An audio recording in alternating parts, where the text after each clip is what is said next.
নমস্কার বন্ধুরা, আমি জয়িতা চলে এলাম পেটুক বাঙালি রন্ধনশালায়। আজ রান্না করতে চলেছি আলু পটল চিংড়ি। রান্নাটি ভালো লাগলে চ্যানেলটি অবশ্যই সাবস্ক্রাইব করে দেবেন এবং লাইক অ্যান্ড শেয়ার করে দেবেন। চলুন রান্নাটি দেখে নেওয়া যাক। প্রথমে আলু আর পটলগুলো আমি টুকরো করে কেটে নিলাম। চিংড়ি মাছগুলো বেছে ধুয়ে রেখেছি। এবার আদা, রসুন, পেঁয়াজ, টমেটো, কাঁচা লঙ্কা, কাজু বাদাম, পোস্ত ও চালমগজ একসঙ্গে বেটে নিই। কড়াইতে সাদা তেল দিয়ে দিলাম। কড়াইতে টুকরো করে কেটে রাখা আলুগুলো দিয়ে দিলাম। সামান্য পরিমাণ লবণ ও হলুদ গুঁড়ো দিয়ে দিলাম।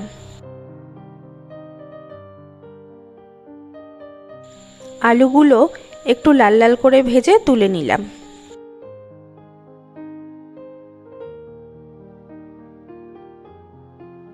কেটে রাখা পটলগুলো কড়াইতে দিয়ে দিলাম।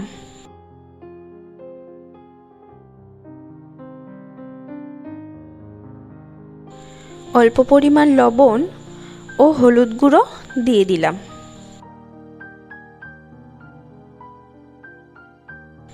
পটলগুলো একটু লাল লাল করে ভেজে তুলে নিলাম।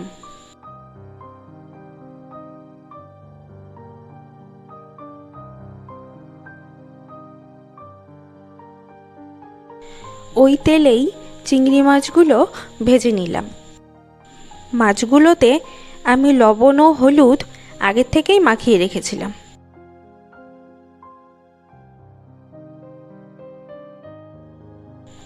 মাছ ভাজা তেলেই গোটা গরম মশলা ও দুটো শুকনো লঙ্কা ফোড়ন দিয়ে দিলাম।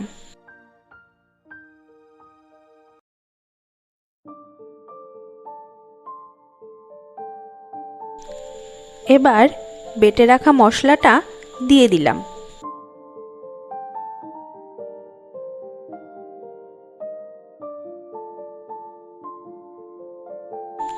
পরিমাণ মতন লবণ, হলুদ গুঁড়ো, জিরে গুঁড়ো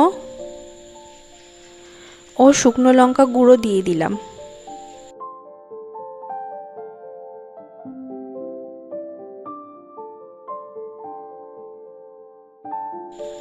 মশলাটা ভালো করে কষিয়ে নিলাম।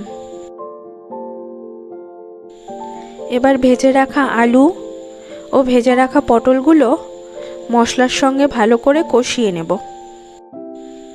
আলু ও পটলটা ভালো করে কষানো হয়ে গেছে। এবার পরিমাণ মতন জল দিয়ে দিলাম।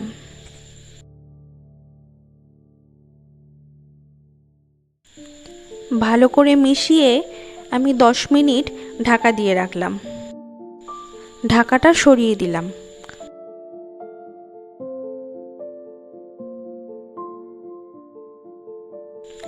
এবার ভেজে রাখা চিংড়ি মাছগুলো দিয়ে দিলাম।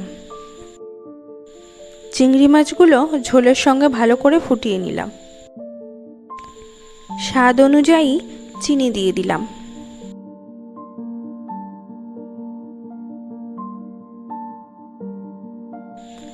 গরম মশলা গুঁড়ো দিয়ে ভালো করে নাড়িয়ে নিলাম। এবার একটা পাত্রে নামিয়ে নিলাম। তৈরি হয়ে গেছে আলু পটল চিংড়ি। রান্নাটি ভালো লাগলে অবশ্যই কমেন্ট করবেন।